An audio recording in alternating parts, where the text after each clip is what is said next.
All right, we're back home, and I wanted to share my hamburger recipe because I have had 3 or 4 people tell me it is the best hamburger they've ever had, and it's only got a couple of ingredients in it, but I wanted to share how I make them because if you want to take your hamburgers up a notch, this is the way to do it. All right, besides ground beef, there's only 3 ingredients. We're going to add some fresh cracked pepper, some Worcestershire sauce, then the secret ingredient.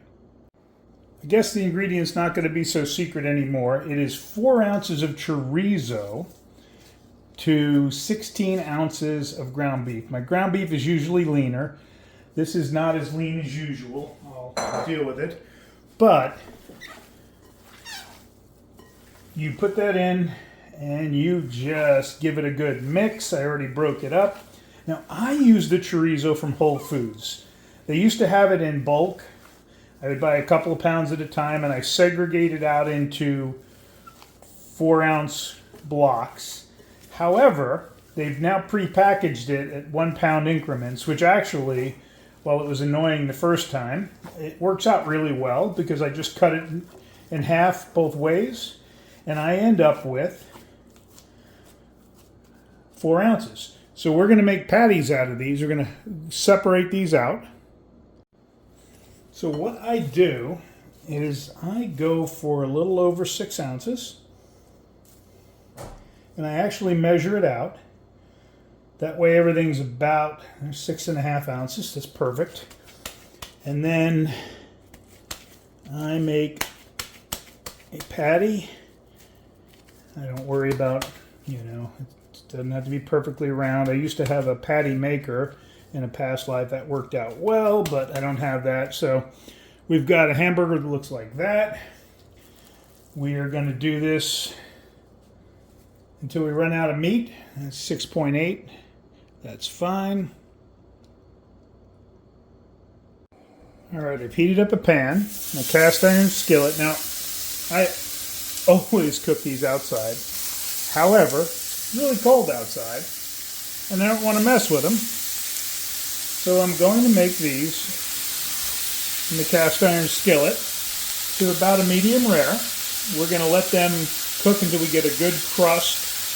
Give them about 4 or 5 minutes. On the grill, it normally takes 12 minutes. I flip them every 3 minutes or so to get a perfect medium rare. We'll see what it takes inside. All right, they've been cooking for a little over 4 minutes. Look at that, we got a good crust on them. That's what we're looking for. Oh yeah.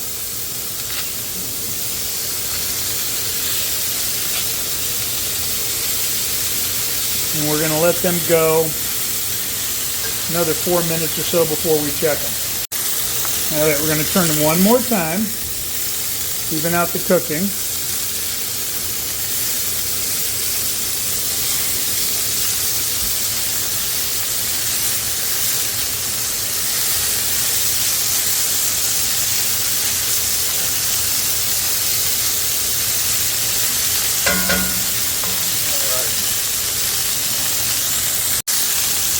Going to top these with a little bit of Swiss cheese.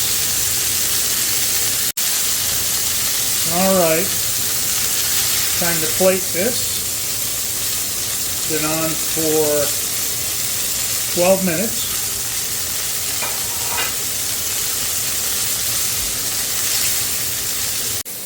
All right, we've got a perfect hamburger. And again, the chorizo adds an amazing amount of flavor and a little bit of fat. I usually have leaner meat, so it really makes a difference because the grass-fed beef is too lean for a good burger. All right, give this a try. But remember, the chorizo is adding fat, so you don't want super fatty meat like 70-30. That'll be a problem. If you've got 90-10, this is what you want to add to it. All right? Enjoy.